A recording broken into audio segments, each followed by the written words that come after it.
Izin saya mulai, Ustaz Yusuf ya. Ya, silakan, silakan.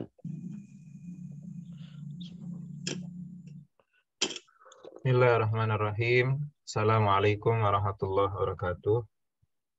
Waalaikumsalam warahmatullahi wabarakatuh. Innal hamdalillah nahmadu wa nasta'inu wa nastaghfir wa na'udzu billahi min shururi anfusina wa min sayyiati a'malina. May yahdihillahu fala mudilla lahu wa may yudlilhu fala hadiyalah. Asyhadu an la ilaha illallah wahdahu la syarika lahu wa asyhadu anna Muhammadan abduhu wa rasuluhu la nabiyya ba'da. Qala Allah Ta'ala fi kitabihil karim. A'udzu billahi minasyaitonir rajim. Bismillahirrahmanirrahim. Ya ayyuhalladzina amanu ittaqullaha haqqa tuqatih wa la tamutunna illa wa antum muslimun. Wa qala aidan subhanaka la ilma lana illa ma 'allamtana innaka antal alimul hakim. Wa qala aidan innallaha la yughayyiru ma biqaumin hatta yughayyiru ma bi anfusihim. Shadaqallahul azim. Wa qala Rasulullah sallallahu alaihi wasallam khairun nas anfa'uhum linnas wa qala aidan khairukum man ta'allama al-Qur'an wa 'allamah wa qala aidan khairukum khairukum li ahli. Radina billahi rabba wa bil islami dina wa bi Muhammadin nabiyya wa rasula.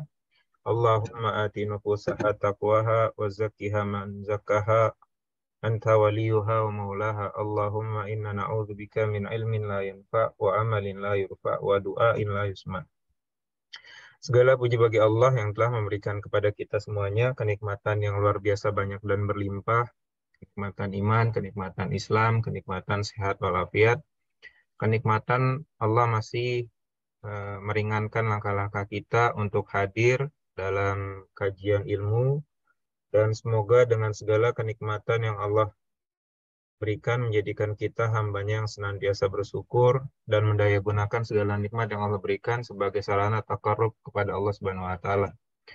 Salawat ring salam semoga Allah Subhanahu wa taala senantiasa curahkan kepada suri tauladan kita Nabi Muhammad sallallahu alaihi wasallam serta keluarga, sahabat dan pengikutnya, dan semoga kita yang berkumpul pada kesempatan kali ini termasuk dari umat Rasulullah yang kelak mendapatkan syafaatnya nanti dikarenakan kita mencoba untuk mengamalkan sunnah-sunnah Rasulullah dalam kehidupan sehari-hari.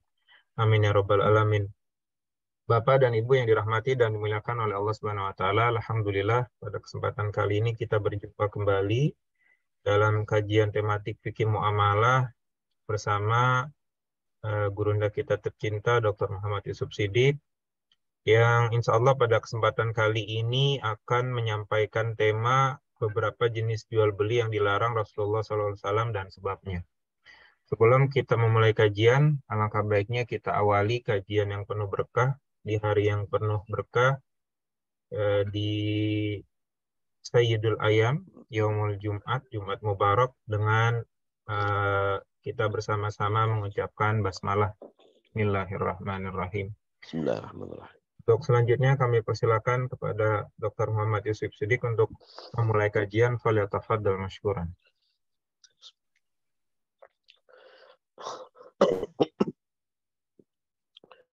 Assalamualaikum warahmatullahi wabarakatuh.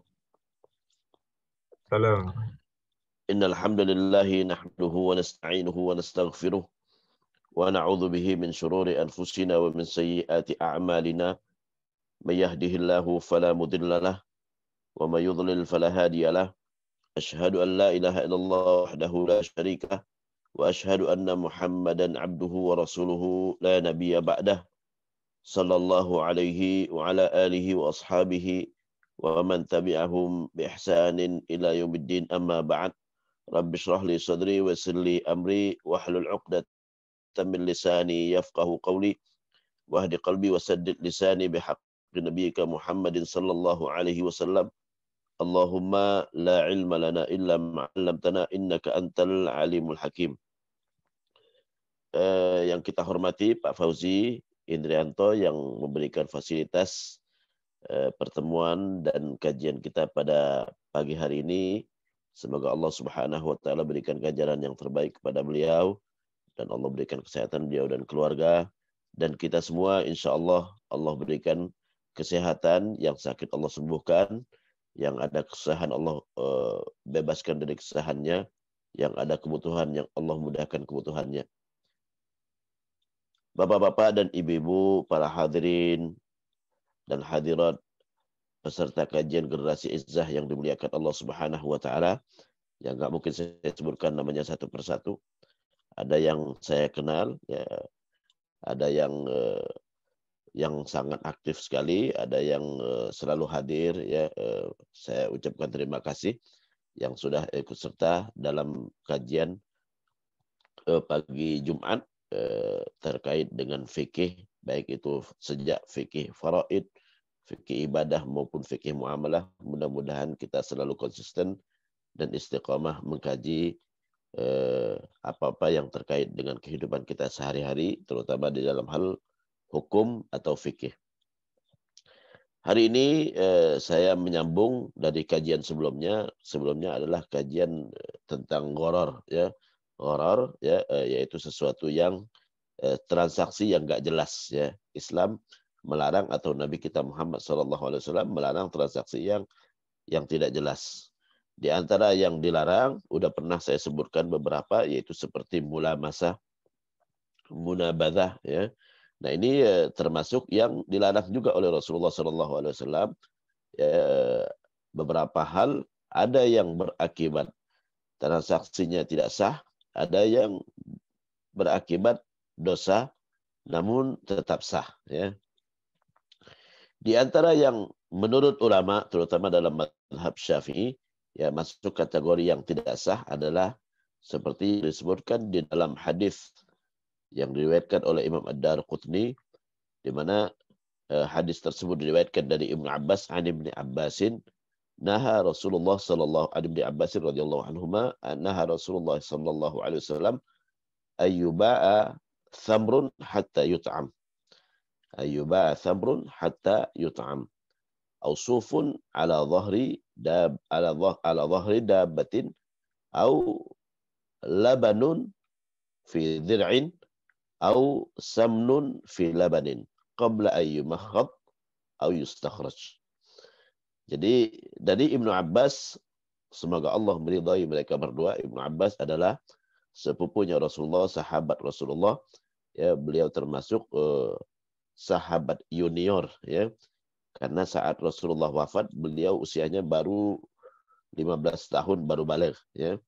Jadi artinya dia sejak kecil, ya, dekat dengan Rasulullah, bahkan sering mendampingi Rasulullah, bahkan pernah dibonceng oleh Rasulullah, ya. Dia aktif belajar dengan Rasulullah dari sejak kecil, karena bibi dari ibunya Maimunah itu istri dari Rasulullah. Jadi beliau sepupu Rasulullah, ya, dan bibinya adalah istrinya Rasulullah sallallahu alaihi wasallam. Diriwayatkan dari Ibnu Abbas, semoga Allah meridai mereka berdua, yaitu Ibnu Abbas dan ayahnya Abbas, pamannya Rasulullah. Nah, Rasulullah sallallahu alaihi wasallam, Nabi telah melarang ayyuba thamrun hatta yut'am. Ya, Nabi melarang menjual buah sampai layak untuk dimakan, ya. Sampai layak untuk dimakan, ya. Kalau memang mau dimakan mentah-mentah boleh, ya. Tapi kalau butuhnya yang matang, ya, maka dijualnya setelah matang, ya. Makanya ada beberapa hadis di mana Nabi melarang menjual buah sebelum matang, ya. Kenapa? Kalau butuhnya matang, maka jangan sampai nanti kecewa, ya. Ternyata buah tersebut loh kok nggak matang-matang, gitu kan, ya.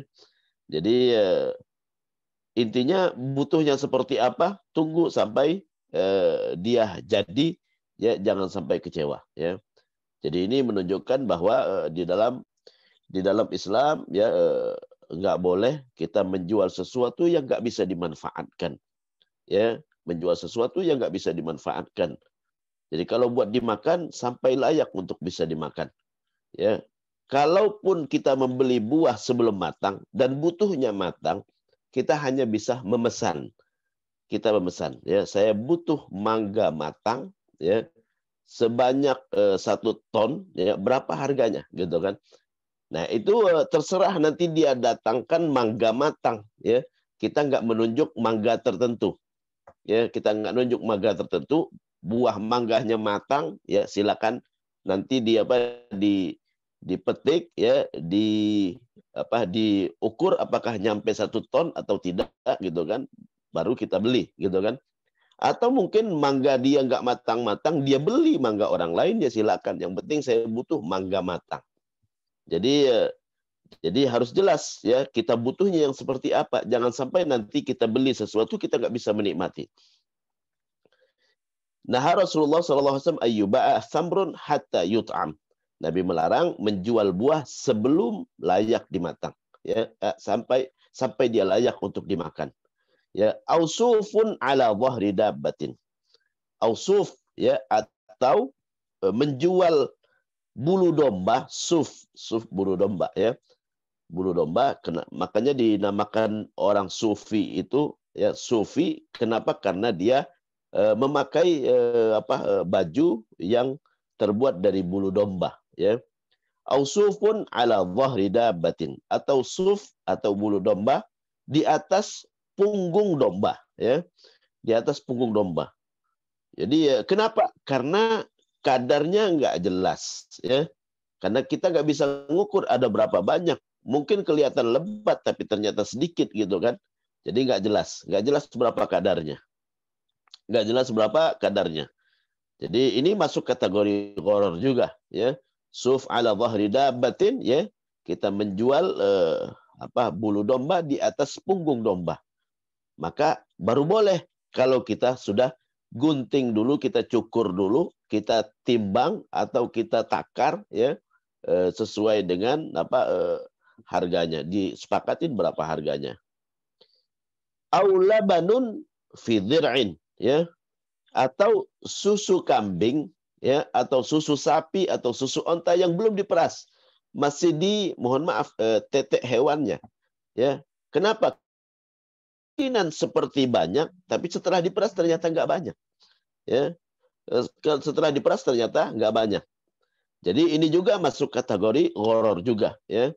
Masuk kategori gharar ya. Yang pertama tidak bisa dimanfaatkan, yang kedua adalah karena nggak jelas, yang ketiga adalah karena nggak jelas juga. Au samnun fi labanin ya. Minyak ya, minyak samin ya di dalam susu ya, hatta yumakhat ya, qabla ayyumakhat au yustakhraj, sebelum disaring. Jadi disaring dulu, setelah disaring gitu kan ya. Setelah disaring berapa banyak kadar minyak saminnya, baru dijual. Jadi jangan sampai kita menjual sesuatu yang nggak jelas. Jadi nggak boleh menjual minyak samin ya yang masih ada di dalam susu. Ya, saya butuh minyak samin. Oh ya, nanti saya bikinkan. Ini saya ada susunya 1 ember gitu kan ya. Jadikan minyak samin dulu, baru kita tawar-menawar gitu kan. Ada berapa banyak minyak saminnya, baru saya beli gitu kan. Jadi nggak boleh kita oh ini ada susunya 1 ember, gimana? Ente mau dijadiin minyak samin? Iya, harganya sekian. Tar dulu, dia butuhnya minyak samin, dijadikan minyak samin dulu. Sama seperti buah tadi ya, dia butuhnya buah yang layak dimakan, dia jadikan buah yang layak dimakan dulu ya, sampai matang baru boleh dijual. Jangan sampai dia membeli sesuatu yang dia kira bisa layak dimakan, ternyata nggak bisa dimakan gitu kan. Atau minyak samin yang nggak tahu kadarnya berapa. Nah, itu yang pertama yang dilarang oleh Rasulullah SAW. Jadi kenapa di sini ini dilarang? Karena bisa berakibat terjadi sengketa. Jadi tujuan fikih muamalat, kenapa ada fikih muamalat? Supaya jangan ada sengketa antar manusia. Jangan ada sengketa antar manusia. Makanya Nabi kita Muhammad SAW melarang menjual sesuatu yang nggak jelas ya, atau sesuatu yang belum tentu bisa dimanfaatkan. Ya, jadi kalau kita butuh makanan sampai jadi makanan. Kalau kita butuh sesuatu ya yang ya sesuatu untuk manfaat tertentu sampai bisa dimanfaatkan. Jadi sampai yakin itu bisa dimanfaatkan, maka baru boleh kita perjualbelikan. Yang kedua, nah Rasulullah SAW antuba'a thamratun nakhli hatta tazhu. Dalam hadis Nabi kita Muhammad SAW ya melarang antuba'a thamratun nakhli, ya dijual buah kurma hatta tazhu, sampai dia matang. Qalu ya Rasulullah, ya. Mereka bertanya, ya Rasulullah, kaifa tazhu? Bagaimana matangnya? Qala yahmar au yasfar. Yaitu dia memerah atau dia kuning. Hadis ini diriwayatkan oleh Imam Bukhari dan Muslim. Ya, kalau kita butuh kurma yang matang, gitu kan? Kalau kita butuh kurma yang mentah ya nggak masalah kan. Kadang-kadang banyak orang yang suka kurma mentah ya, kurma rutop.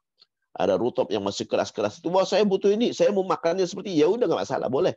Ya, tapi kalau ente butuh matang, tunggu matang dulu ya.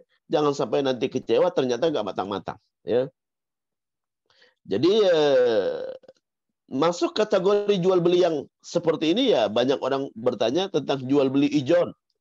Orang datang ke kebun belum matang langsung kita pesen gitu kan ya, langsung kita beli. Ini satu kebun saya beli, nggak boleh. Ya, tapi kalau dia pesen saya butuh mangga matang. Jadi dia datang ke kebun mangga, saya butuh mangga matang sebanyak 1 ton, ya berapa harganya? Itu mangga dari kebun tersebut atau dari tempat lain, yang penting saya butuh yang matang. Ada yang matang nanti bawa ke saya gitu kan. Saya butuh 1 ton, berapa harganya? Sekian. Nah, itu boleh kalau yang seperti itu ya. Ya itu seperti itu boleh. Dia berarti dia bukan beli yang di kebun. Karena belum tentu yang di kebun itu matang, belum tentu, ya. Belum tentu yang di kebun itu matang, ya. Sama juga kadang-kala kalau di Idul Adha, ya, Ustadz, ya boleh nggak kita beli anak kambing, ya? Kalau kita butuh kambing yang layak untuk kurban, kita pesen. Jangan beli anak kambing, ya. Karena kita butuh kambing untuk kurban. Anak kambing nggak boleh dikurbankan, ya. Kan kurban minimal 1 tahun, ya. Jadi kita pesan, saya butuh kambing usia 1 tahun, ya. Kambing apa, kayak kambing jenis apa gitu kan, sebutkan, gitu kan. Berapa harganya? Nanti di saat Idul Adha saya minta kambingnya diantar ke rumah, gitu kan. Jadi harus jelas, Berapa harganya? 2 juta. Oke, ini saya bayar 2 juta. Ya udah, entah dari mana dia ambil kambingnya, ya, apakah itu kambing dia yang tadinya masih anak kambing terus membesar jadi layak untuk dijual, ya, usianya udah nyampe 1 tahun, atau dia belikan kambing yang lain, masa bodoh gitu kan. Yang penting saya pesan kambing usia 1 tahun, ya, jenis anu gitu kan, berapa harganya, ya, disepakatin harganya dan dibayar gitu kan. Jadi itu baru boleh dalam Islam. Jadi nggak boleh dia beli anak kambing. Boleh dia beli anak kambing kalau memang butuhnya anak kambing, tapi nggak layak untuk dikurbankan. Kalau anak kambing tersebut dia beli, ini anak kambing berapa harganya? Sekian. Oke, saya bayar ya. Saya nanti butuh buat kurban. Udah dia beli, ternyata anak kambingnya mati, ya udah mati, ya. Udah mati. Yang itu yang Anda beli gitu kan, ya. Dan Anda waktu itu butuhnya adalah anak kambing, ya. Jadi bukan mesen, ya. Kalau pesen boleh, ya. Nah, itu yang kedua yang dilarang oleh Rasulullah, ya. Jadi kata Rasulullah di dalam hadis tersebut diriwayatkan bahwa naha Rasulullah an tuba'a thamratun nakhli hatta tashwa. Qalu wa kaifa tashwa ya Rasulullah? Qala yahmar au yasfar, ya. Yaitu dia memerah atau menguning. Yang ketiga, yang dilarang oleh Rasulullah Sallallahu Alaihi Wasallam, ya, naha Rasulullah an bai'ataini fi bai'ah, ya. Nabi melarang 2 jual beli dalam 1 jual beli, ya. 2 jual beli dalam 1 jual beli, yang sering diterjemahkan dengan 2 harga dalam 1 jual beli, ya. 2 harga dalam 1 jual beli. Ini hadis diriwayatkan oleh Imam Tirmidzi, ya, dan sejumlah ahli hadis yang lain seperti Nasa'i, Ibnu Majah, ya, meriwayatkan hadis ini. Hadis ini maksudnya adalah jual beli dengan harga yang nggak jelas. Nah, ini yang perlu dipahami. Kadang-kala banyak orang mengatakan, ya Ustadz, jual beli cash harga sekian, kredit harga sekian, itu adalah termasuk 2 jual beli dalam 1 jual beli. Bukan. Ini maksudnya adalah jual beli dengan harga yang nggak jelas. Nah, Nabi an bai'ataini fi bai'ah, ya, 2 jual beli dalam 1 jual beli. Ada lagi yang menafsirkan, ya, 2 jual beli dalam 1 jual beli. Jadi harganya nggak jelas ya. Adapun jual beli kredit itu tidak termasuk dalam kategori ini ya. Itu menurut sebagian ulama terutama dari mazhab Syafi'i ya, sebagaimana disebutkan di dalam kitab Fiqh Manhaji ya, pengarang kitab Fiqh Manhaji Profesor Dr. Mustafa Al-Bugha ya, Mustafa Al-Khin ya, dan juga ada satu lagi ya, mereka mengatakan bahwa bukan termasuk jual beli kredit dengan harga beda dengan cash, bukan masuk kategori dalam hadis ini ya, karena harganya jelas ya. Mereka mengatakan di dalam kitab Fiqh Manhaji, innal bai'a bit-taqsid, jual beli kredit, la mani'a fihi ya, la mani'a minhu, tidak ada larangan di dalamnya. Wa huwa sahih, sah, syarita dengan syarat alla yuzkar fi sighatil aqd as-si'ran ya, di dalam transaksinya itu yang nggak boleh dua harga ya. Yang penting disepakatin itu mau harga cash mau harga kredit. Harga kredit, oke, kita sepakat harga kredit itu yang tercantum di dalam transaksinya. Jadi tidak dicantumkan harga cash. Kama sabaq ya, sebagaimana yang disebutkan di dalam hadis yang tadi ya. Jadi nahaan bai'ataini fi bai'ah ya. Adapun kalau disebutkan dua harga di dalam transaksinya, di dalam kesepakatannya, maka itu yang masuk kategori di dalam hadis ini. Jadi menurut ulama bahwa jual beli kredit dengan harga beda dengan cash itu nggak masuk kategori jenis hadis ini. Kenapa? Karena masih di dalam negosiasi ya. Disebutkan dalam fikih manhaji bahwa saat kita negosiasi itu naik harga ya, naik turun harga. Karena penjual secara naluri dia mau naikin harga, minta naikin gitu kan. Ya, pembeli secara nalurinya, secara fitrah dia minta turunin gitu kan, sehingga terjadi kesepakatan harganya. Ya. Jadi harga yang disebut di saat negosiasi itu bukan masuk kategori dua harga, bukan.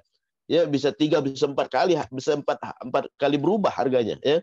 Pak, sekian Pak, udah deh, turunin lagi Pak. Oh enggak, naikin Pak, turunin, naikin. Ya, itu enggak termasuk kategori yang dilarang. Enggak termasuk kategori yang dilarang karena masih dalam negosiasi dan belum berlaku harga. Nanti saat udah disepakati, ya. Jadi Bapak gimana nih? Mau cash atau mau kredit nih? Mau kredit.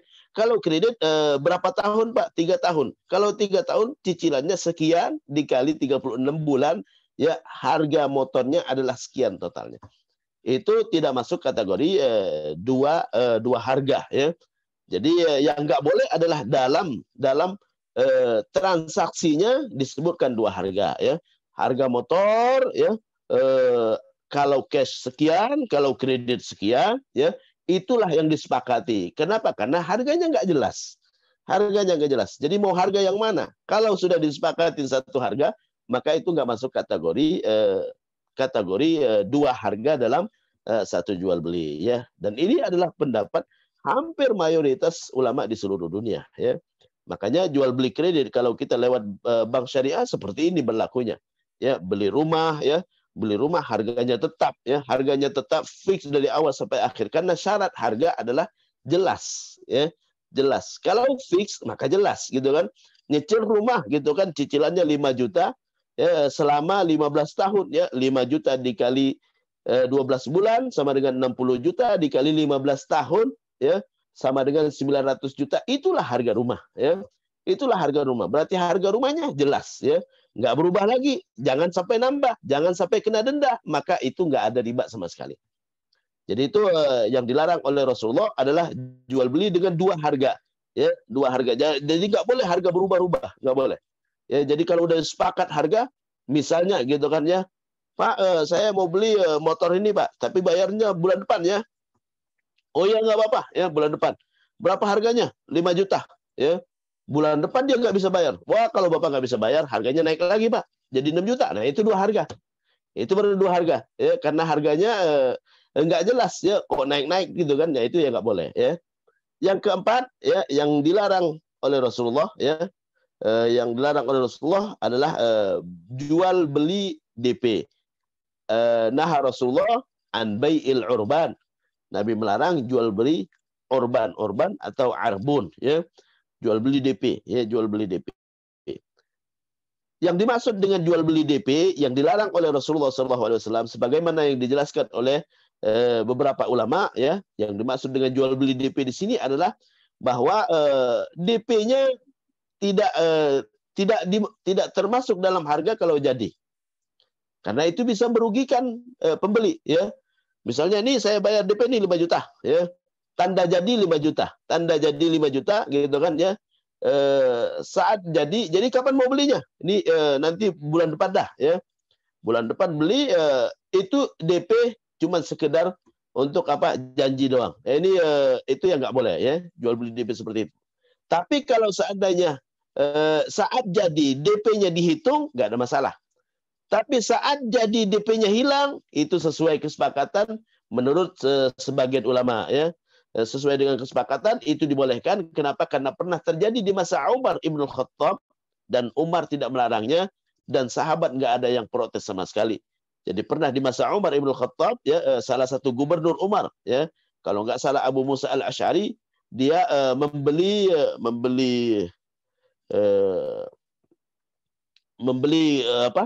penjara, ya, rumah untuk penjara dengan harga 400 dirham, ya, lalu dia bayar DP-nya 10%, ya, 20%, ya, 20%, 80 dirham, ya, 80 dirham, ya, dengan perjanjian, maaf, 10%, 40 dirham, dengan perjanjian kalau seandainya disetujui sama Umar Ibn Khattab, maka dia akan bayar sisanya, tapi kalau nggak disetujui, maka DP sebagai uang ganti rugi, karena dia sudah menunggu menunggu persetujuan dari Umar dan sampai masa tertentu, ya, karena dia dirugikan karena dia nggak bisa jual lagi barangnya. Yang nggak boleh adalah kalau seandainya DP tidak diperhitungkan saat terjadi jual beli.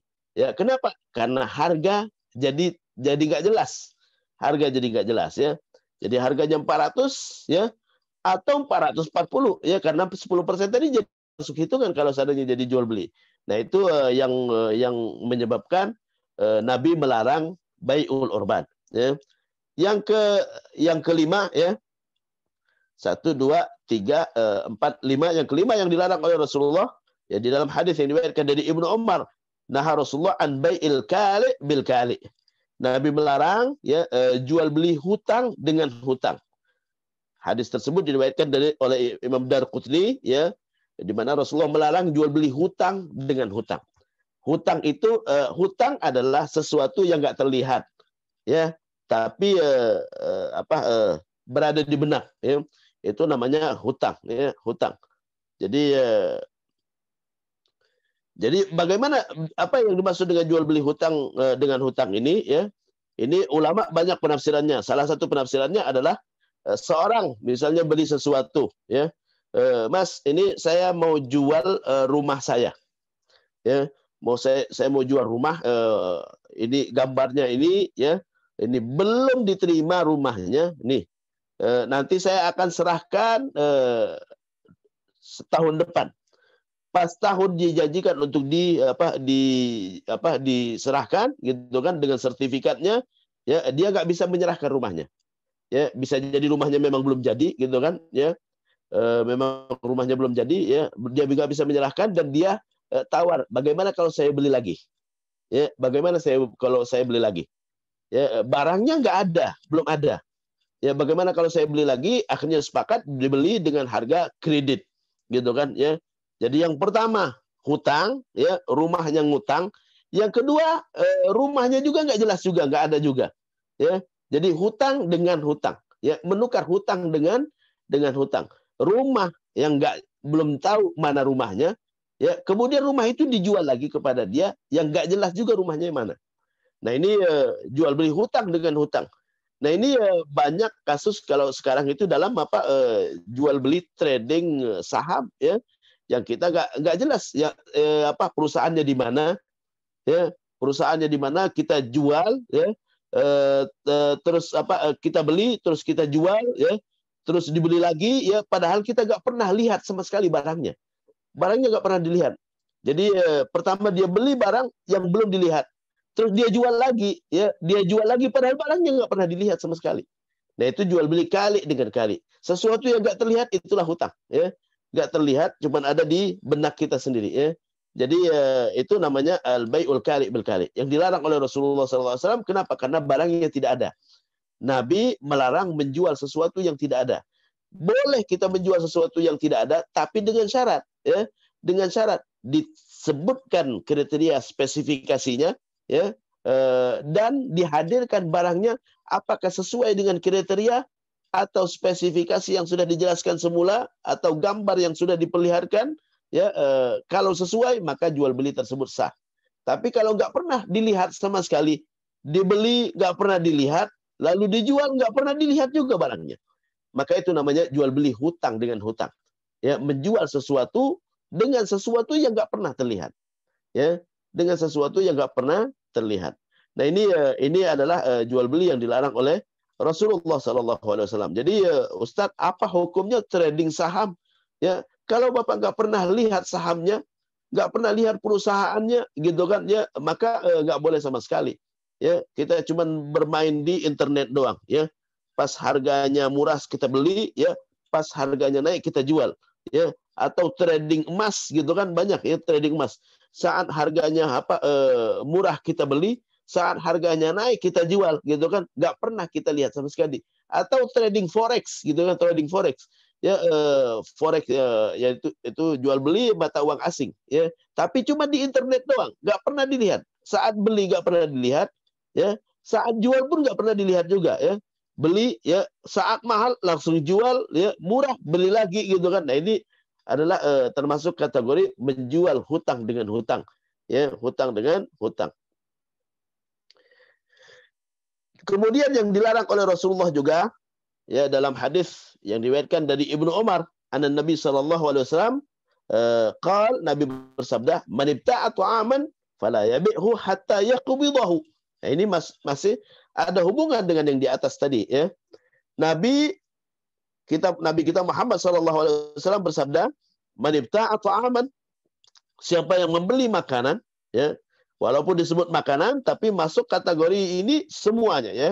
Semuanya. Man ibta'a ta'aman fala yabi'hu hatta yaqbidahu. Maka tidak boleh dia jual sampai dia terima dulu.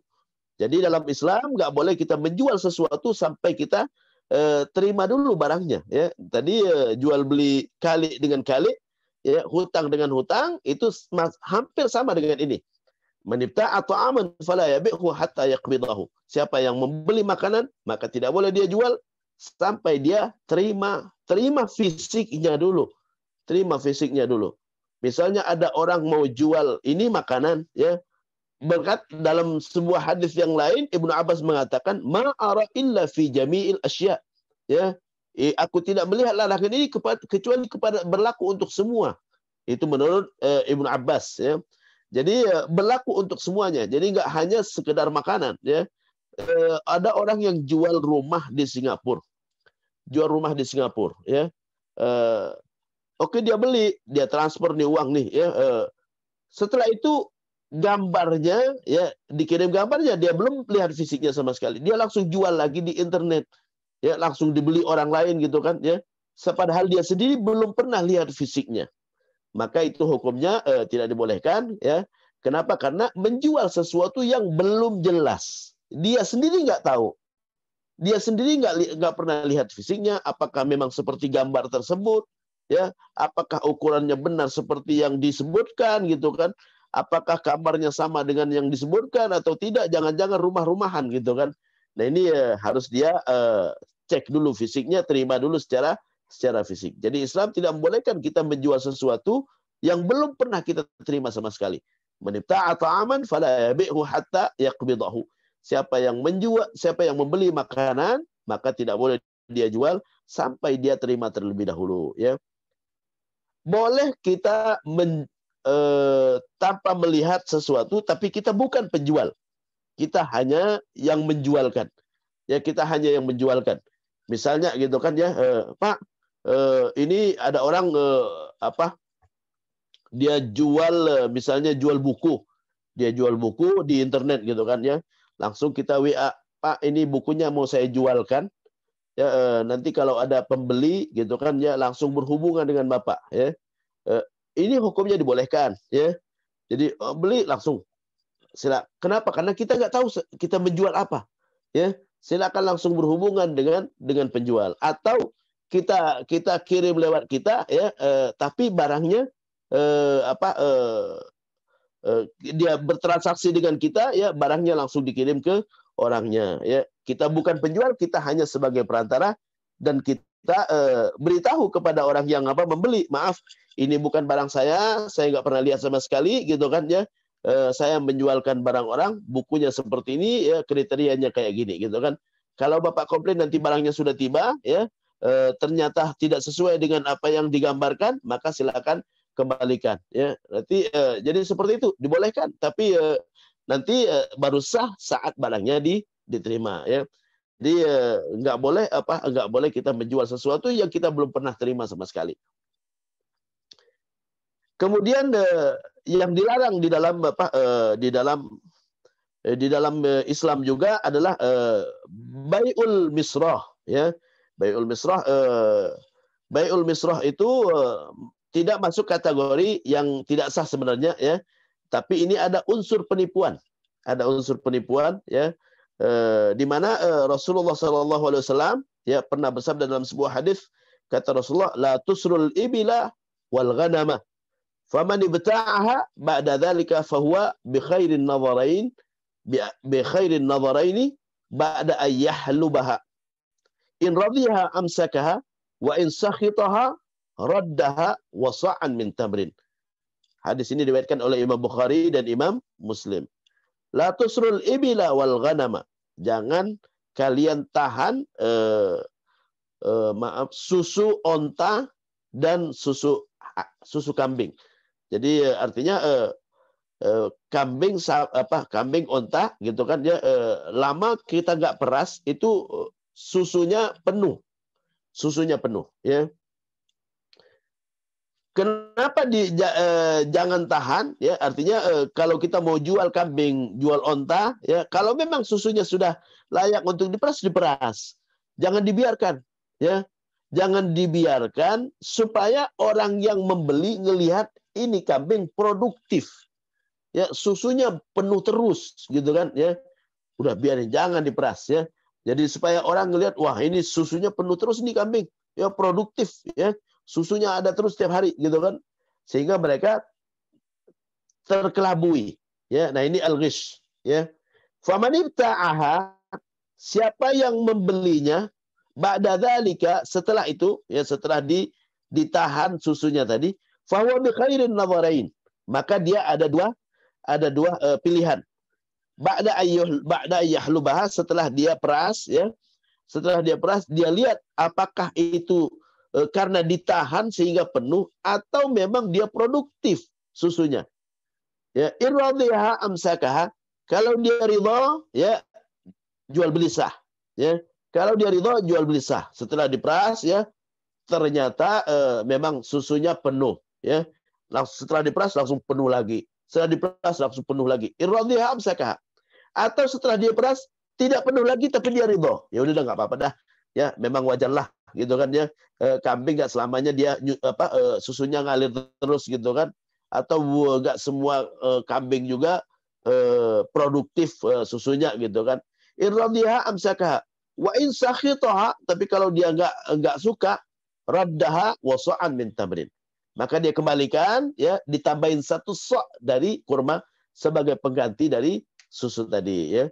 Wa sa'an min tamrin, dan 1 sok dari kurma. Kembalikan kambingnya, maaf, kambingnya nggak jadi ane beli, ya. Wa sa'an min tamrin, nih, ya, saya udah peras susunya, gantinya adalah 1 sok dari kurma, ya. Kemudian kenapa 1 sok dari kurma, ya? Jangan sampai kita kembalikan susu, ya. Kenapa? Karena susunya belum tentu seperti kadar itu, ya. Yang kedua juga adalah waktunya sudah ada selisih, ya. Jadi kita kembalikan dengan kurma, susu dengan kurma. Jadi dengan jenis yang berbeda, ya. Yang kemudian jadi nggak boleh kita menipu. Nah, ini menipu, ya. Jadi menipu pembeli, ya. Menipu pembeli, orang mau beli kambing, ngelihat susunya penuh, wah, ini kambing bagus nih, produktif, susunya banyak, gitu kan, ya. ini onta susunya banyak sehingga dia tertipu dan tergerak mau membeli. Kenapa? Karena melihat susunya penuh. Nah, ini banyak terjadi di dalam jual beli yang lain, ya, jual beli yang lain. Orang beli mobil, jual mobil bekas gitu kan, dia dipoles di ini sehingga bagus, ya, seperti baru, ya, seperti baru sehingga orang tertipu, ya, tertipu. Kalau orang nggak tertipu nggak ada masalah, ya. Kita kasih tahu, Pak, ini mohon maaf, namanya mobil bekas, ya, pasti ada cacatnya. Ini saya cat ulang, gitu kan, ya. Kalau ada cacat koplingnya bermasalah, kasih tahu, ya.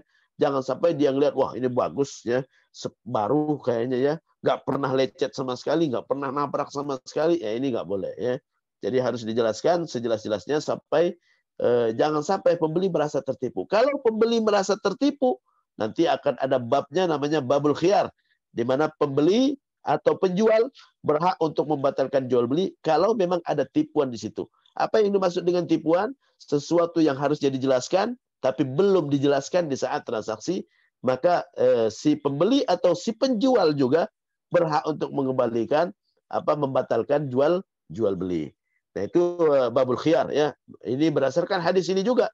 Kata Rasulullah, la tusrul ibila wal ghanama, jangan tahan susu kambing, susu onta, ya, faman ibta'aha, siapa yang membeli kambing atau onta tersebut, ya, ba'da dzalika fa huwa bi khairin nadharain, maka dia ada dua pilihan, salah satu dari dua pilihan, ba'da ayyul yahlubaha, setelah dia peras susunya, in radiyaha amsaka, kalau dia ridha, ya, silakan dia tahan. Wa in sakhitaha, kalau dia enggak suka, raddaha, dia kembalikan, wasa'an min tamrin, ya, dan satu sok dari kurma, ya. Dari sini bisa diambil kesimpulan bahwa jual beli yang ada tipuan, maka itu harus maka penjual atau pembeli masih berhak untuk membatalkan jual beli, ya. Kalau kita baca di dalam kitab fikih, ya, ada 4 sebab khiyar, ya. Pertama, memang ada perjanjian. Yang kedua, karena karena ada cacat, ya, ada cacat di barang yang diperjualbelikan, ya. Yang ketiga, karena harga di atas harga pasaran, ya, itu juga termasuk kategori cacat juga, ya, kategori cacat, ya. Kemudian yang keempat, memang ada garansinya, ya. Nah, ini hal yang menyebabkan jual beli bisa dibatalkan, ya, bisa dibatalkan atau bisa diganti, ya. In radhiha amsaka wa in sakhitaha raddaha wasa'an min tamrin. Kemudian yang dilarang oleh Nabi juga berikutnya adalah nahan Nabi anin najash, ya. Sama dengan misrah tadi, ya. Tidak selamanya tidak sah, ya. Tidak selamanya tidak sah kalau pembelinya jual beli najas juga ada yang sah, ada yang tidak sah, ya. Yaitu apa yang dimaksud dengan jual beli najas, ya. Nahan Nabi anin najash, ini hadis diriwayatkan oleh Imam Bukhari dan Imam Muslim, di mana Rasulullah melarang jual beli najas, ya. Apa itu jual beli najas? Jual beli yang ada tipuan di situ, ya. Yaitu digambarkan oleh ulama, ya, dengan seorang, ya, di saat dia lagi negosiasi, lagi tawar menawar, tiba-tiba ada pihak ketiga datang, ya, memberikan kesan bahwa barang tersebut barang bagus, ya, harganya murah, gitu kan, ya. Dia datang langsung, Pak, ini barang berapa, Pak? Oh, ini barang bagus, Pak, ya. Saya mau beli, saya mau borong, Pak. Kita yang lagi negosiasi tadi terpengaruh dengan itu sehingga dia buru-buru mau beli tanpa dia tawar menawar lagi. Yang tadinya mau tawar menawar, ya, akhirnya nggak jadi tawar menawar. Kenapa? Karena ini mau borong, ya. Waduh, Pak, saya udah mau beli nih, ya. Saya beli aja, ya. Sehingga kenapa? Karena yang tadi datang dia langsung mau beli, dia bilang barangnya bagus, gitu kan, harganya murah, gitu kan, sehingga dia terpengaruh, ya. Nah, ini jual beli najas ini ada dua kemungkinan.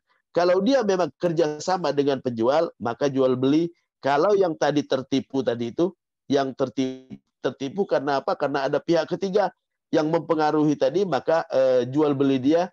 Kalau dia tahu bahwa dia ditipu, ya, dia berhak untuk kembalikan kalau dia nggak suka, ya. Kalau dia suka, ya silakan dia lanjutkan jual belinya, ya. Kemudian kalau memang ini kerjasamanya alami, maka itu tidak, ya. maka itu tetap jual belinya sah ya, karena bukan bermaksud untuk menipu pembeli ya. Memang alami dia datang mau nanya mau borong gitu kan ya, sehingga dia tertipu, bukan karena bukan penjual yang menipu, tapi memang ini ada pihak ketiga yang memang alami dia datang ya, maka itu nggak masuk kategori najas. Tapi kalau seandainya dia kerjasama, maka itu hukumnya adalah menipu ya. Pembeli ya berhak untuk membatalkan jual beli ya. Waduh, ini harganya harusnya murah memang ya, tapi saya terpengaruh dengan orang ketiga tadi gitu kan, maka dia berhak untuk kembalikan ya. Ini jual beli najas. Jadi intinya kesimpulannya bahwa di sini ada beberapa jual beli, sebenarnya masih ada jual beli yang lain lagi.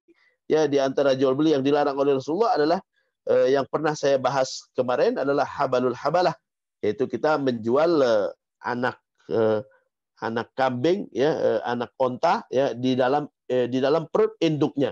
Anak onta di dalam perut induknya. Kenapa nggak boleh? Karena nggak jelas apakah anaknya itu sehat atau tidak gitu kan ya.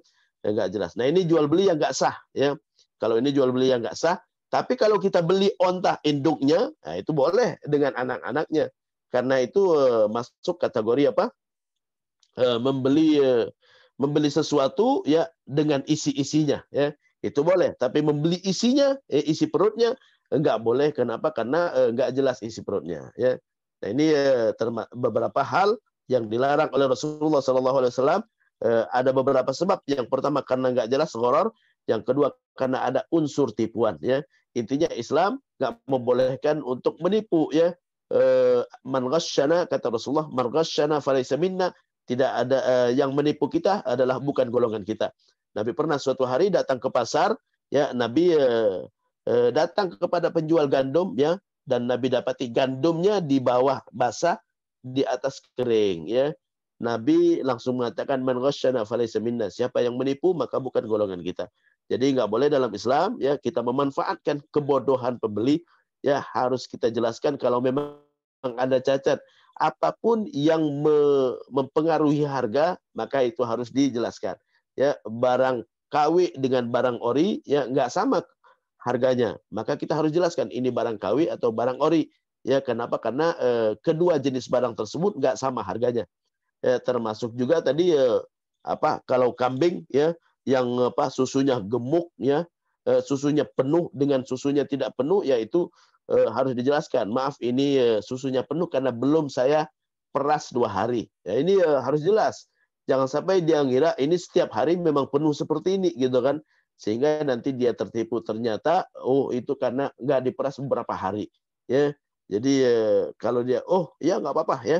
Wajarlah kambing nggak setiap hari juga isinya penuh ya. Jadi ini penuh karena nggak diperas ya. Oh ya nggak apa-apa ya, saya beli ya. Jadi harus dijelaskan. Sesuatu yang mempengaruhi harga, maka itu harus kita jelaskan ya. Demikian, mudah-mudahan bermanfaat ya. Jadi intinya bahwa dalam Islam ya jual beli tidak hanya sekedar transaksi selesai, tapi jangan ada tipu menipu, jangan ada unsur riba, jangan ada unsur gharar di situ ya. Jangan ada unsur doror, yaitu merugikan pihak lain ya. Karena keuntungan dalam Islam bukan hanya kita mengejar keuntungan, tapi kita memberikan kepuasan kepada mitra bisnis kita ya. La wala ta'kulu amwalakum bainakum bil batil illa an takuna tijaratan an taradin minkum. Jangan kalian makan harta di antara kalian secara tidak sah, melainkan dengan cara bisnis yang didasari ridha sama ridha. Demikian, mudah-mudahan bermanfaat. Lebih dan kurang saya mohon maaf. Wassalamualaikum warahmatullahi wabarakatuh. Wabarakatuh. Waalaikumsalam warahmatullahi wabarakatuh. Jazakallah khair Ustaz Yusuf yang sudah menyampaikan materi hari ini. Untuk selanjutnya dipersilakan buat Bapak Ibu yang ingin bertanya bisa raise hand ataupun via chat. Ini saya bacakan dulu pertanyaan yang sudah masuk, Ustaz. Yang pertama dari Pak Zainal Arifin. Assalamualaikum Ustaz. Tanya Ustaz, gimana jual barang najis seperti jual kotoran sapi untuk pupuk? Mohon penjelasannya Ustaz. Bagaimana hukumnya menjual barang najis ya? Sebenarnya kalau dalam madhab Syafi'i nggak boleh menjual barang najis, nggak boleh kita ngambil keuntungan dari barang najis. Itu madhab Syafi'i ya, bahkan itu madhab mayoritas ulama ya. Kenapa? Berdasarkan hadis di mana Rasulullah Shallallahu Alaihi Wasallam pernah bersabda dalam sebuah hadis yang sahih, ya, la'anallahu al-yahud lamma harramallahu syuhumal maita faba'uha wa akalu thamanaha.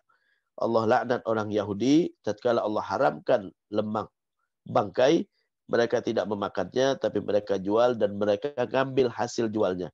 Jadi dari situ mayoritas ulama termasuk mazhab Syafi'i mengatakan nggak boleh menjual barang najis, ya. Jadi kita nggak boleh jual babi, sudah pasti, ya. Nggak boleh jual bangkai, nggak boleh jual lemak bangkai, nggak boleh menjual darah, ya. Menjual darah, ya, termasuk. Nah ini donor darah pakai uang, yaitu jual darah juga, kan? Ini menurut mayoritas ulama termasuk tidak dibolehkan. Tapi ya ada ulama yang membolehkan, antara lain mazhab Hanafi. Kalau mazhab Hanafi, ya, barang najis dibolehkan untuk diperjualbelikan untuk manfaat yang mubah. Manfaat yang mubah apa? Ya, seperti kotoran kambing, kotoran hewan, ya, untuk dijadikan pupuk, ya, dijadikan pupuk, ya. Anjing untuk berjaga-jaga, ya. Anjing kalau menurut mereka yang mengatakan najis untuk berjaga-jaga keamanan, ya, dibolehkan. Ya, atau misalnya membeli babi untuk makanan binatang buas, ya, misalnya. Bangkai untuk binatang buas misalnya, maka itu masuk kategori dibolehkan menurut, ya, mazhab Hanafi. Jadi ulama ada dua pendapat, ya.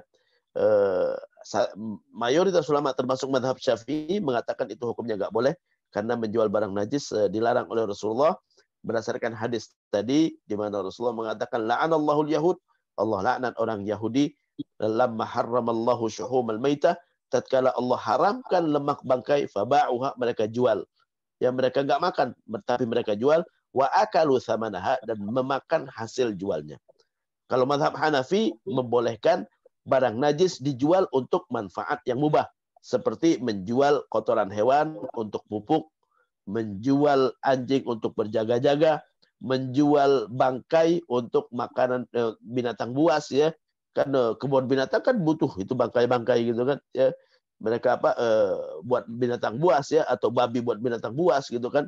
Jadi itu terkait dengan apa tadi, ya.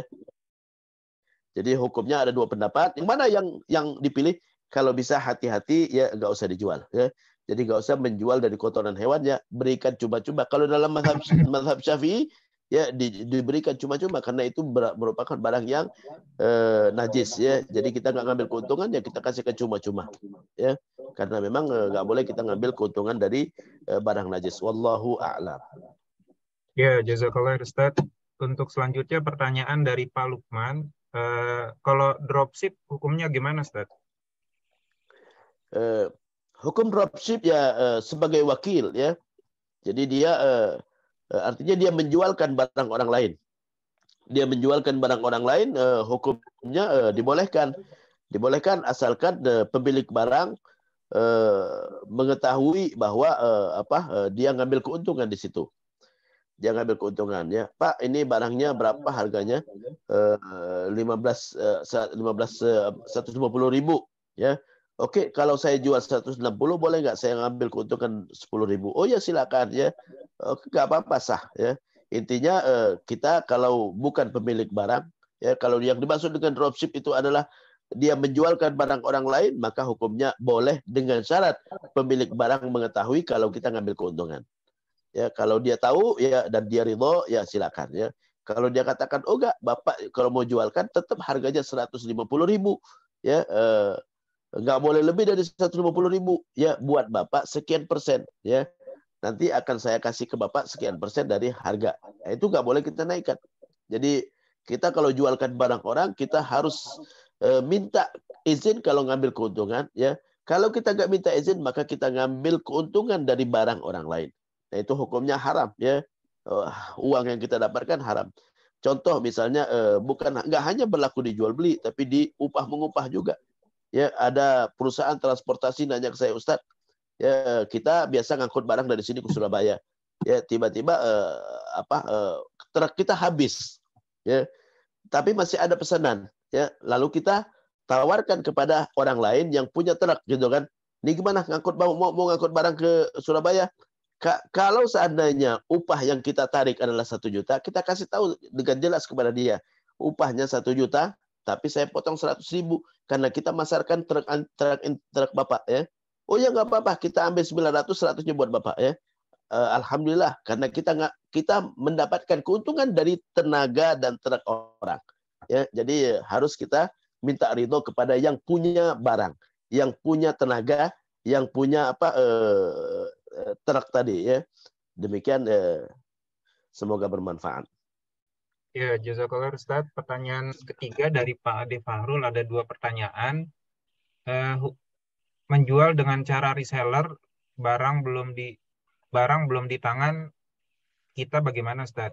Terus yang kedua, pembelian dengan kredit bank konvensional bagaimana? Oke, terima kasih. Yang pertama adalah kita menjual barangnya belum ada, ya. Itu kan boleh dengan sistem dengan sistem pesan, ya. Dengan sistem pesan. Jadi orang pesan dulu, ya. Dia tahu bahwa barangnya belum ada, tapi kita udah sebutkan kriterianya. Ya, jual buku ini Pak Adek jual buku nih, ya. Jual buku nih, buku saya jual harganya 10.000 gitu kan, ya. Harganya 10.000. Kalau ada yang pesan nanti saya cetakin ya, nggak masalah ya, nggak masalah, asalkan kriterianya jelas. Nih barangnya, gambarnya seperti ini, ukurannya sekian, jumlah halamannya sekian gitu kan ya, orang udah punya gambaran. Nanti di saat barangnya tiba ya, dicocokin dengan kriteria yang sudah disebutkan ya, dicocokin dengan gambar yang sudah ditampilkan gitu kan. Kalau cocok maka sah, kalau nggak cocok maka nggak sah. Dibolehkan, insya Allah agama Islam itu mudah. Nabi saat hijrah ke Madinah, Nabi dulu awalnya melarang menjual buah sebelum matang. Ya, tadi udah saya sebutkan ya. Saat Rasulullah tiba di Madinah, Nabi lihat orang di Madinah terbiasa membeli buah sebelum matang. Tapi Nabi kasih kasih rambu-rambu. Ya, boleh menjual buah sebelum matang, ya, atau membeli buah sebelum matang, tapi dengan syarat, ya. Sepakatin kapan bisa diterima barangnya ya, dan berapa harganya dan berapa kadar yang dia inginkan. Artinya bahwa kriterianya harus jelas. Saat kriterianya sudah jelas, sepakatin harganya ya. Setelah disepakatin harganya, nanti kapan diterima dan saat diterima dicocokin dengan kriteria yang sudah disebutkan ya, ukuran yang sudah dipesan gitu kan, apakah sama atau tidak. Kalau sama maka jual beli sah ya. Jadi intinya Islam memberikan kemudahan, yang memberikan kemudahan. Tidak selamanya jual beli barang yang buah sebelum matang itu nggak boleh.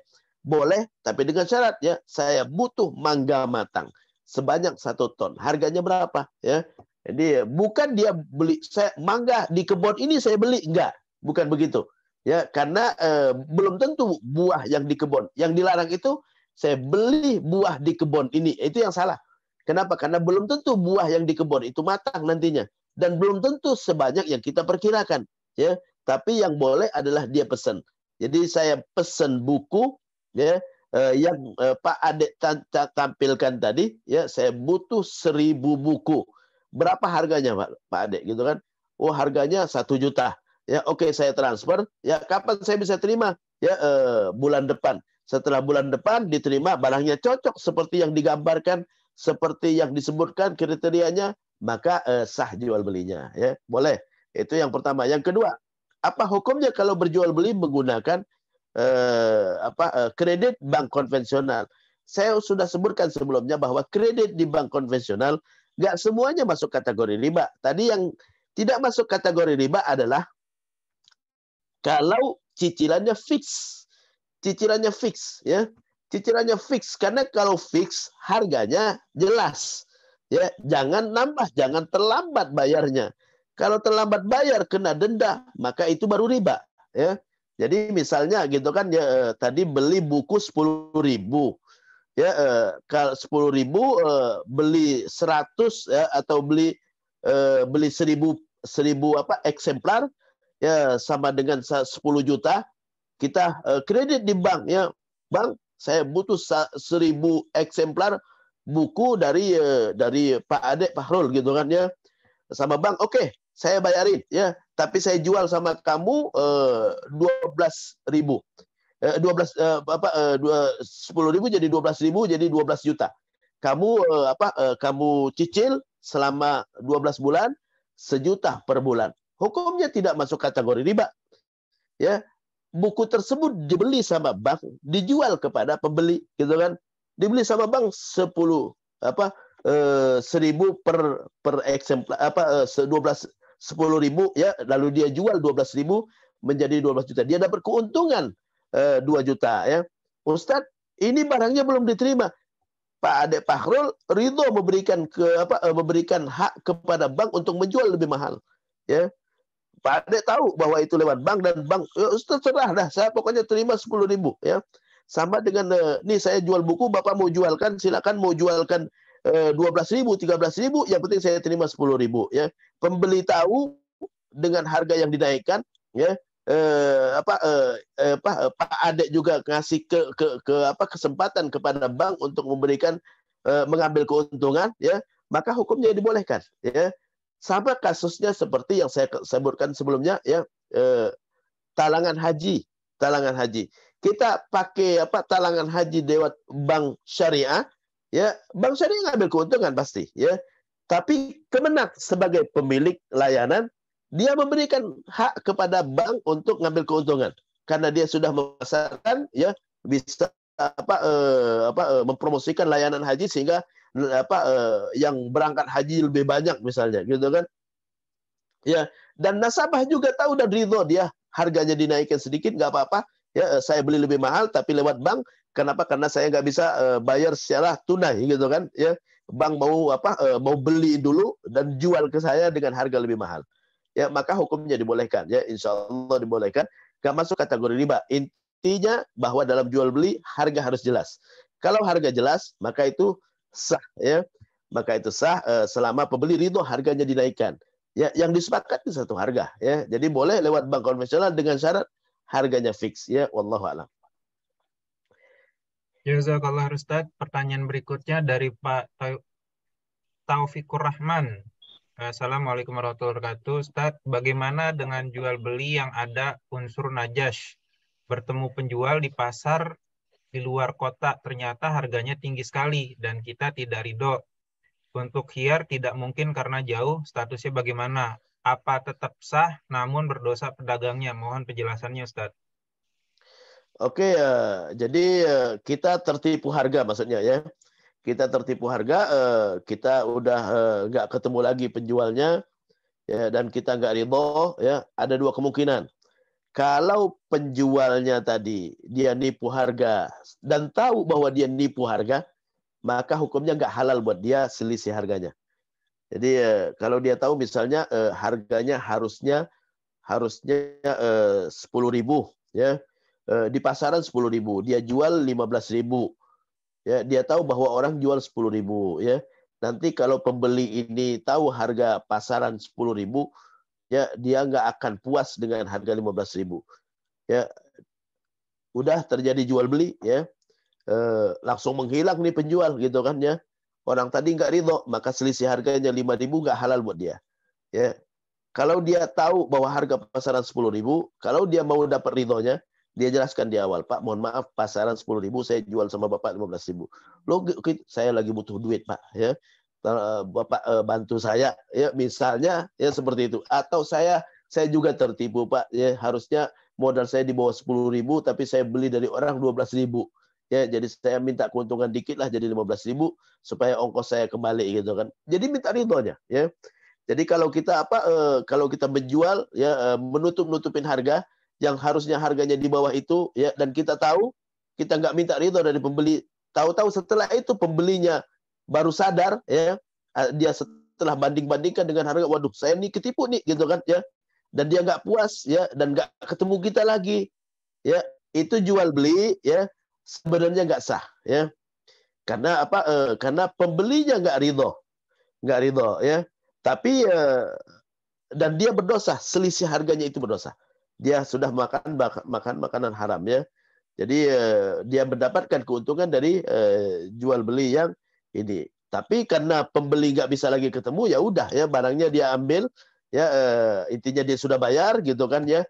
Tapi penjualnya itu berdosa, selisih harga haram buat dia ya, karena dia mendapatkan keuntungan yang lebih ya dengan cara menutup-nutupin ya. Jadi menipu itu apa? Nipu itu adalah menutup-nutupin sesuatu yang harus dijelaskan. Itu namanya menipu ya. Yang harusnya dijelaskan dia tidak jelaskan, maka menipu ya. Ini berlaku dalam muamalah, dalam pernikahan juga gitu kan ya. Nipu juga gitu kan ya. Seorang laki-laki ngelamar perempuan ya, dikirain kaya raya, ternyata dia nggak kaya. Itu nipu juga namanya ya. Dikirain kaya raya gitu kan, dia dikirain dia punya rumah, dia punya mobil gitu kan, dia datang dengan jas, dengan dasi gitu kan, dengan mobil, dikirain wah ini orang kaya gitu kan, ternyata dia ngontrak, rumahnya nyewa ya, jasnya juga nyewa gitu kan, maka itu nipu ya. Maka perempuannya berhak untuk minta batalkan pernikahannya, minta batalkan, saya minta fasakh ya, batalkan pernikahan ya. Jadi itu termasuk nipu juga ya, termasuk. Jadi artinya semua tipuan ya itu menjadikan transaksi ya bisa nggak sah, berhak untuk dibatalkan. Jadi kalau kita dapat keuntungan dari cara menipu seperti itu, maka hukumnya adalah haram selisih harganya ya. Kalau penjual tahu, kalau penjual memang nggak tahu harga pasaran ya, dan dia nggak berniat, maka tidak ya, maka tidak. Innamal a'malu binniyat, amal sesuai dengan niatnya. Al umur baqasidah, segala perkara sesuai dengan maksudnya. Dia nggak tahu kalau harganya di bawah itu, nggak tahu ya. Tapi kalau dia tahu, dia harus jelaskan dulu, baru bisa mendapatkan keridhaan dari pembelinya. Wallahu a'lam.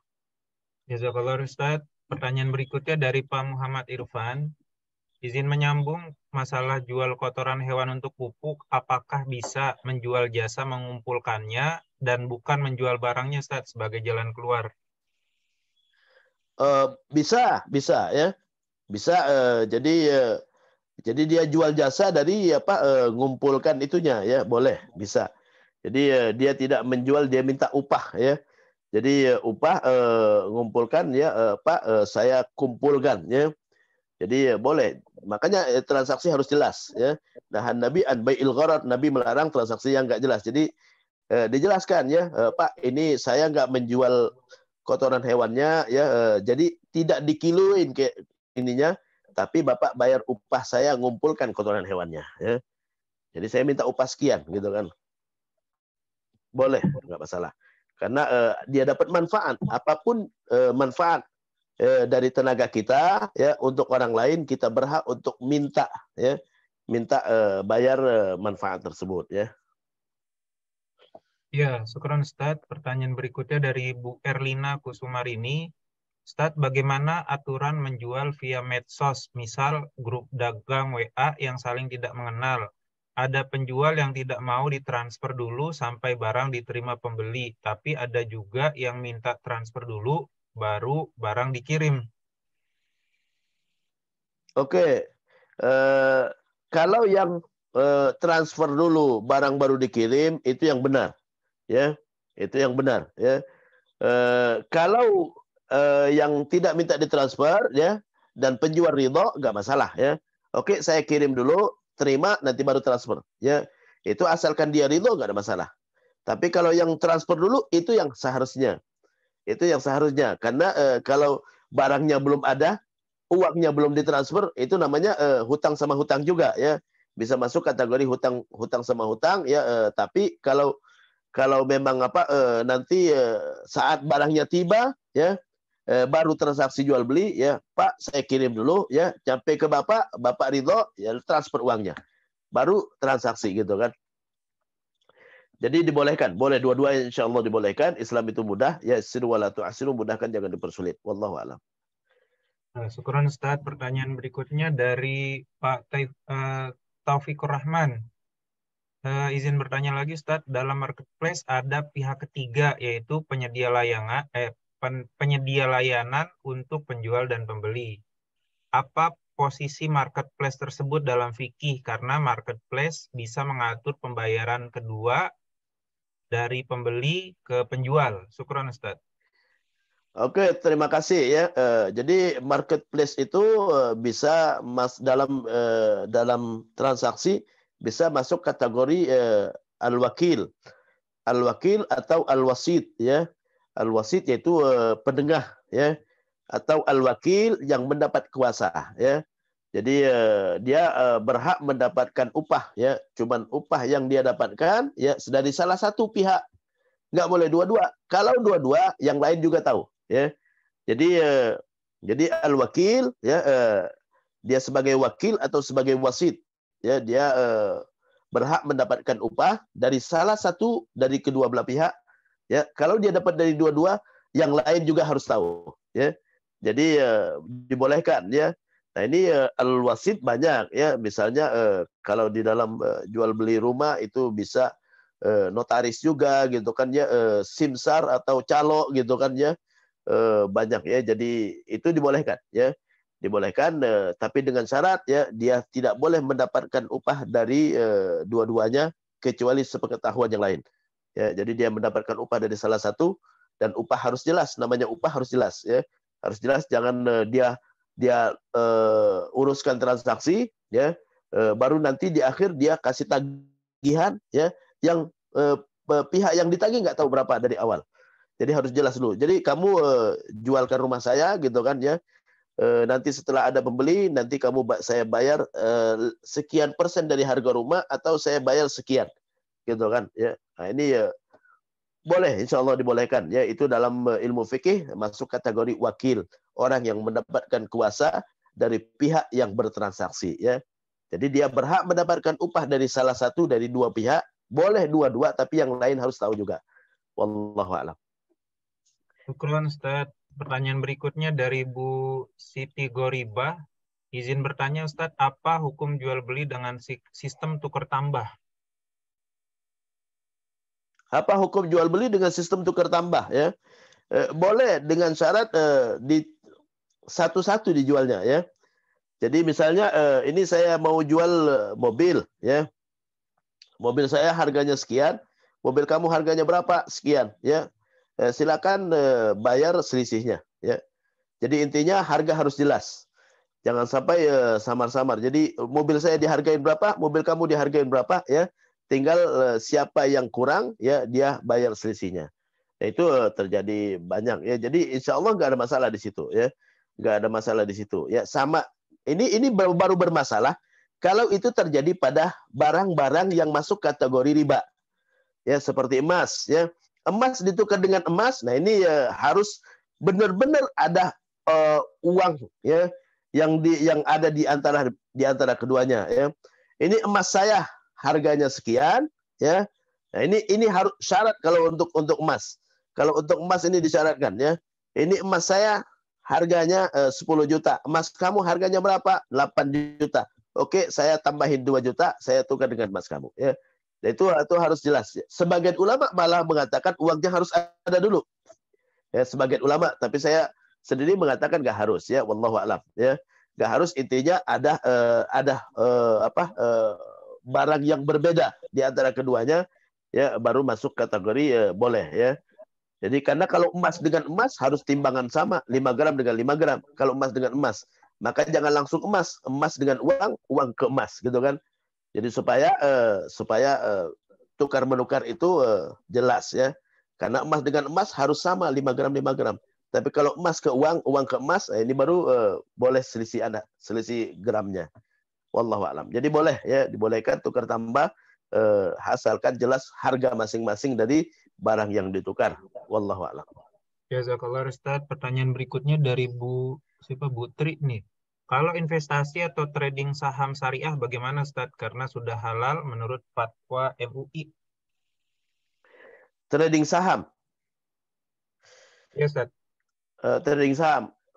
Boleh trading saham, tapi dengan syarat bahwa saham itu diterima dulu ya. Diterima dulu, belum boleh dijual sampai kita terima. Terimanya adalah terima fisik ya. Terima fisik ya. Kita terima fisik, itu yang pertama ya, terima fisik. Kita beli saham Pertamina ya. Kita tahu berapa nilai sahamnya, kita langsung datang ke Pertaminanya, minta surat bahwa kita pemilik sahamnya. Baru habis itu kita jual lagi. Ya. Kita belum terima barangnya, fisiknya kita belum terima ya. Kita beli saham Pertamina. Kita langsung datang ke Pertamina, minta bukti bahwa saya pemilik sahamnya, baru habis itu kita jual lagi. Ya. Jadi karena syarat jual beli dalam Islam harus terima fisiknya. Baru boleh dijual lagi gitu kan. Kalau kita belum terima fisiknya, maka kita terima fisiknya dulu. Itu yang pertama. Yang kedua, kita membeli saham ya untuk mendapatkan keuntungan bisnis, bukan untuk mencari selisih harga, bukan ya. Jadi untuk mendapatkan keuntungan bisnis, saya mau beli saham Pertamina. Kenapa? Karena harga minyak sekarang naik, keuntungannya besar, gitu kan? Ini boleh. Jadi yang kita kejar adalah keuntungan bisnis. Keuntungan bisnis. Bukan mencari selisih harga, ya.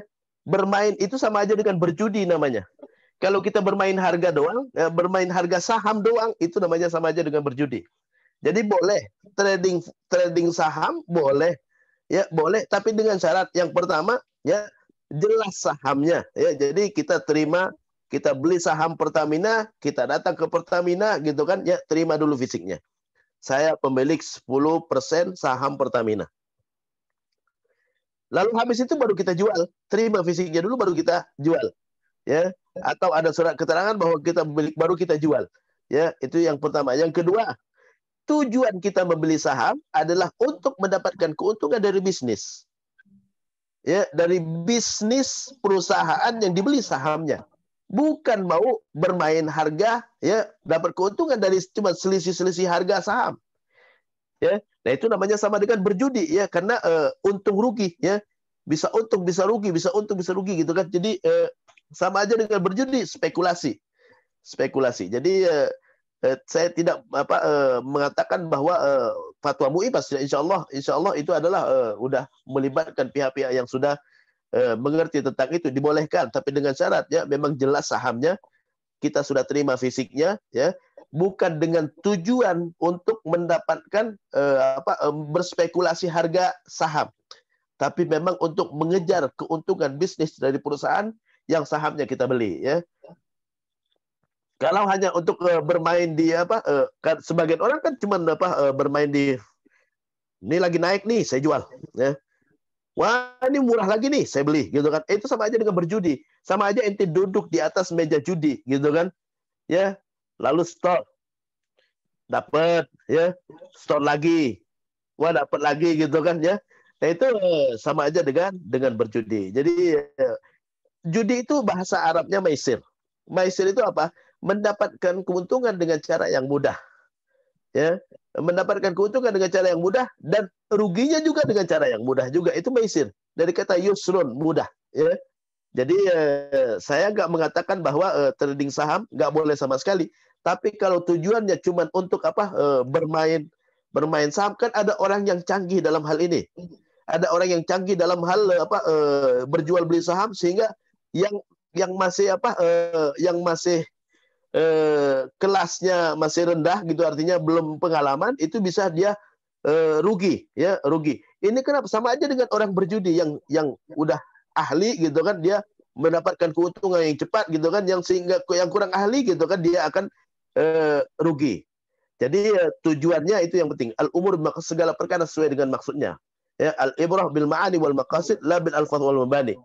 Ya, yang menjadi patokan adalah tujuan dan maksud ya, bukan kata-kata ya. Mau trading mau apa kata-katanya, yang penting tujuannya. Kita tujuannya kalau membeli saham adalah untuk mengejar keuntungan dari perusahaan yang sahamnya kita beli. Ya, kita beli saham perusahaan emas. Kenapa? Karena emas lagi naik ya. Kita beli saham perusahaan Pertamina. Kenapa? Karena BBM lagi naik gitu kan. Kita beli saham PLN karena tarif listrik naik gitu kan ya. Tarif listrik naik pasti dapat untung banyak gitu kan ya. Itu yang kita kejar ya. Bukan kita mau bermain di saham doang. Ya, bukan mau bermain pas naik dijual, pas murah beli, pas murah, itu sama aja dengan berjudi ya. Wallahu a'lam. Ustaz, pertanyaan berikutnya dari Bu Jessica Safitri, bagaimana dengan penjual yang menjual barangnya dengan keterangan harga sewaktu-waktu bisa berubah, Ustaz? Kalau harga sewaktu-waktu bisa berubah ya, kalau memang belum transaksi nggak ada masalah ya. Jadi kalau belum transaksi nggak ada masalah, tapi kalau udah transaksi itu yang bermasalah ya. Misalnya kita inden mobil ya, inden mobil kalau dulu saya nggak tahu sekarang ya, inden Avanza itu misalnya gitu kan, baru terima mungkin 3 bulan, 4 bulan minimal ya. 4 bulan. Tapi kita udah transaksi sekarang. Ya. Kita transaksi, tapi harga bisa berubah saat barangnya tiba. Nah itu nggak boleh. Kenapa? Karena kita transaksi untuk harga yang nggak jelas. Kita transaksi sepakat jual beli, tapi untuk harga yang nggak jelas. Itu yang nggak boleh. Tapi kalau belum transaksi nggak ada masalah ya. Pak, saya pesan Avanza. Oke, ya nanti saat barangnya ada, saya telepon Bapak, baru kita transaksi jual beli dan harga saat itu yang berlaku. Ya, baru boleh. Ya, jadi saya telepon Bapak, nanti kalau barangnya udah ada, baru kita transaksi, ya. Dan harga yang berlaku adalah saat transaksi. Ini baru boleh, ya. Tapi kalau udah transaksi sekarang, barang yang dipesan dan harga bisa berubah, itu ya nggak boleh, ya. Karena kita transaksi, ya, dengan harga yang nggak jelas. Wallahu a'lam. Syukron Ustaz. Pertanyaan berikutnya dari Pak Siswanto. Afan Ustaz, bagaimana hukumnya orang kredit emas dan setelah emasnya didapat langsung dijual? Kredit emas, saat emasnya didapat langsung dijual, boleh. Nggak ada masalah ya. Jadi kredit emas ya, saya udah sebutkan sebelumnya ya. Kalau kredit emas ya yang kita kredit bukan emas ya. Jadi kita beli emas harganya 5 gram sama dengan 5 juta. Kita cicil selama 5 bulan ya. Emas sudah menjadi milik kita udah ya. Teman kita berhutang uang 5 juta. Ya, yang akan kita bayar selama 5 bulan gitu kan. Selama 5 bulan ya, emas kita ditahan ya sebagai jaminan gitu kan, emas kita ditahan, nanti saat kita lunas baru emas kita diserahkan ke kita. Saat diserahkan ke kita itu sudah menjadi milik kita. Jangankan saat diserahkan, saat ada di toko emas ya, itu sudah menjadi milik kita karena udah sepakat dengan harga 5 juta yang akan kita lunasin selama 5 bulan ya. Jangankan saat udah di tangan, masih ada di toko emas pun udah menjadi milik kita. Ya, itu hanya ditahan sebagai jaminan karena kita punya hutang 5 juta. Bukan hutang emas. Yang nggak boleh kalau hutang emas. Kita berhutang 5 juta rupiah. Ya. Yang kita harus lunasin 5 juta, bukan emas. Bukan. Ya. Jadi emas itu sudah menjadi milik kita. Jangankan ada di tangan kita. Masih ada di tokonya aja. Itu sudah menjadi milik kita. Kita masih sudah berhak untuk menjualnya. Karena kita berhutang 5 juta bukan emas. 5 juta saat lunas ya, barangnya kita terima, kita jual lagi, memang udah milik kita ya. Wallahu a'lam. Ya, syukron Ustadz. Nih pertanyaan berikutnya. Ustadz, bagaimana bila hukumnya membeli saham sebuah bank? Jazakallah khairan. Beli saham bank ya, begini ya. Kalau banknya bank konvensional maka ada transaksi riba di situ. Jadi kita akan mendapatkan keuntungan ya, sebagai pemilik bank. Ya, kalau pemilik bank udah pasti dia makan riba, ya, karena dia ngambil keuntungan dari riba. Jadi membeli saham bank konvensional. Tapi kalau bank syariah maka insya Allah keuntungan dari bagi hasil. Ya, kalau bagi hasil hukumnya dihalalkan. Jadi nggak masalah ya, tergantung banknya bank mana, gitu kan. Kalau bank konvensional riba, kalau bank bank syariah, insya Allah sesuai dengan syariah karena ada pengawas syariah yang ditugaskan oleh MUI di sana ya. Wallahu a'lam. Ya, syukran jazakumullah khairan katsir Ustaz. Alhamdulillah pertanyaan dari para jamaah sudah terjawab semuanya. Sekali lagi jazakumullah khairan katsir Dr. Yusuf yang sudah menjelaskan tema fikih muamalah hari ini terkait dengan jual beli yang terlarang oleh Rasulullah dan sebabnya, dan sudah menjawab pertanyaan dari para jamaah. Semoga Allah memberkahi ilmu yang kita dapatkan hari ini dan bisa kita aplikasikan dalam kehidupan sehari-hari. Dan bagi Bapak Ibu yang ingin mengulang materi hari ini atau kajian hari ini, nanti bisa dilihat kembali di channel YouTube Generasi Izzah. Semua ceramah dari awal sampai dengan hari ini insya Allah kami upload di situ, termasuk bahan materi dari Dr. Yusuf. Insya Allah kita berjumpa kembali di hari Jumat pekan depan, lanjutan dari kajian fikih tematik muamalah, dan di pekan depan insya Allah di hari Selasa kita akan berjumpa kembali dengan Dr. At-Tabiq Lutfi untuk tadabbur Quran. Mohon doa dari Bapak Ibu sekalian, kami dari komunitas Generasi Iza lagi komunikasi dengan komunitas muslimah di Eropa untuk membuat kajian tematik ya. Kajian tematik, semoga harapannya komunitas Generasi Iza bisa memberikan sedikit wawasan keilmuan yang sifatnya tematik ke khususnya masyarakat Indonesia di Indonesia ataupun di luar negeri. Demikian kita berdoa kepada Allah semoga Dr. Yusuf dan keluarga senantiasa dalam keadaan sehat walafiat dan diberkahi segala aktivitasnya. Kita tutup kajian kita yang penuh berkah hari ini dengan sama-sama mengucapkan hamdalah dan istighfar. Alhamdulillahirabbil alamin, astagfirullahalazim, dan doa kafaratul majlis. Subhanakallahumma wa bihamdika asyhadu an la ilaha illa anta astaghfiruka wa atubu ilaik. Billahi taufiq wal hidayah wal afu minkum. Assalamualaikum warahmatullahi wabarakatuh. Waalaikumsalam warahmatullahi wabarakatuh. Mohon Sudah pamit pamit, ya. Ustaz. Sama-sama. Assalamualaikum. Assalamualaikum warahmatullahi wabarakatuh. Waalaikumsalam. Waalaikumsalam warahmatullahi wabarakatuh. Terima kasih, Pak.